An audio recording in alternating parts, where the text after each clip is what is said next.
सर्व श्रोत्यांना आदरपूर्वक नमस्कार. कालच्या भागात आपण पाहिले की जीव आणि शिव हे एकत्र एकाच कुपीमध्ये असून देखील एकमेकांना ओळखू शकत नाही. कारण मायेचे आणि वासनेचे आवरणच असे आहे की ते एकमेकाची ओळखच होऊ देत नाही. भगवंतावर जर प्रेम करायचे असेल तर सांसारिक विषयावरील प्रेम कमी होणे हे गरजेचेच आहे. कबीरांनी म्हटलेले आहे, प्रेम गली अतिसा करी तामे दोन समाई. प्रेमाच्या अरुंद बोळीमध्ये दोघी सामावू शकत नाही. जगाचे बंधन जर तोडणार नाही तर भगवंताशी संबंध जडणारच नाही. सांसारिक विषयाचा मोह हळूहळू सोडा. जग सोडून कुठे जाता येईल?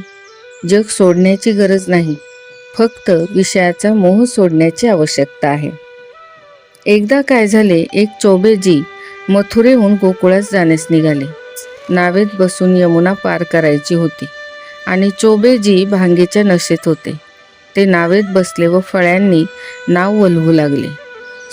त्यांना स्वतःच्या बाहुबलावर पूर्ण विश्वास होता, म्हणून ते म्हणाले, माझी नाव आता गोकुळास पोचेल. त्यांनी रात्रभर नाव चालवली. सकाळ झाली. चोबेजी विचार करू लागले, मथुरेसारखे हे कोणते गाव आहे? त्यांनी कोणाला तरी विचारले की हे गाव कोणते? तेव्हा उत्तर मिळाले की मथुरा. तोच विश्रामघाट, तीच मथुरा. नशा उतरल्यावर चोबेजींना आपल्या मूर्खपणाची जाण झाली. चोबेजींनी सर्व रात्र नाव चालवली, पण नाव तर घाटावरच बांधलेली होती. नशेच्या धुंदीत ते नाव सोडण्यासच विसरले आणि म्हणून रात्रभर नाव चालवूनही नाव जिथल्या तिथेच होती. हा दृष्टांत फक्त हसण्यासाठी नाही, तर ही चूक केवळ एकट्या चोबेजींची नाही, आम्हा सर्वांचीच आहे. सर्वच आपण इंद्रिय सुखाच्या नशेत आहोत. जीवाला इंद्रिय सुख भोगण्याची नशा चढत गेली आहे आणि संसारातील इतर विषय सुखांची नशा चढलेली आहे. धनाच्या गुरमीत मनुष्य देवळात जातो, परंतु ती गुरमी असल्यामुळे देवाचे मनापासून चिंतन करण्याऐवजी स्वतःच्या प्रतिष्ठेचे प्रदर्शन करण्यास त्याला जास्त आनंद मिळतो. जगातील विषय सुंदर नाहीत, केवळ परमेश्वर परमात्माच सुंदर आहे.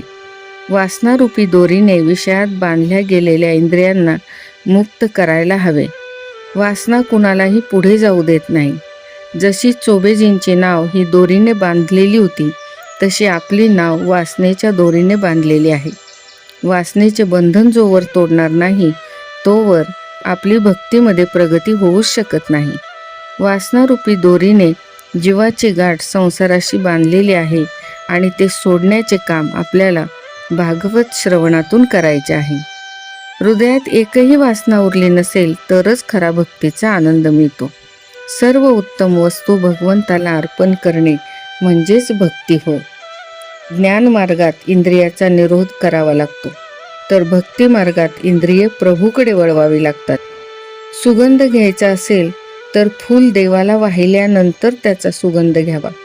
ब्रह्मसंबंध सतत ठेवीत गेल्याने या जीवात्म्याचे कल्याण हे निश्चितच होते. पूजा स्मरण केल्याने तन्मयता येते. ईश्वराचा अपरोक्ष साक्षात्कार होत असतो. जीव ईश्वरात मिळून जातो आणि मग जीव असे म्हणू शकत नाही की मी ईश्वराला ओळखत नाही. या सर्वांमध्ये कृष्ण दर्शन झाल्यानंतर गोपी जीवभाव विसरल्या होत्या आणि म्हणून कबीरांनी आपल्या दोह्यात म्हटले आहे, लाली मेरे लाल की जित देखो तित लाल, लाली देखन मैं गई मैं भी हो गई लाल. या ठिकाणी गोपिका श्रीकृष्णमय होऊन गेल्या होत्या याचे वर्णन आपल्याला या दोह्यामधून आढळते. कारण जीव आणि भाव हा त्यांचा एक झालेला होता. मनाने परमेश्वराशी एक व्हायला पाहिजे, केवळ शरीराने नव्हे. शुद्ध ब्रह्म हे मायेच्या संसर्गाशिवाय अवतार घेऊ शकत नाही. 100 नंबरी सोने इतके नरम असते की केवळ त्यानेच दागिना बनू शकत नाही. हार बनवायचा असेल तर त्यात दुसरा धातू टाकावा लागतो. याप्रमाणेच परमात्माही मायेचा आश्रय घेऊनच अवतरत असतो, पण ईश्वराला ही माया बाधक होत नाही. जीवाला मात्र ती बाधक होते. योगी ज्याला परमात्मा म्हणतो तो परमात्म्यातच विलीन होतो. तो जीव कृतार्थ होतो.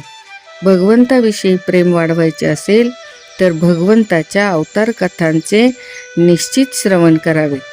परमात्म्याने एकूण 24 अवतार घेतले होते.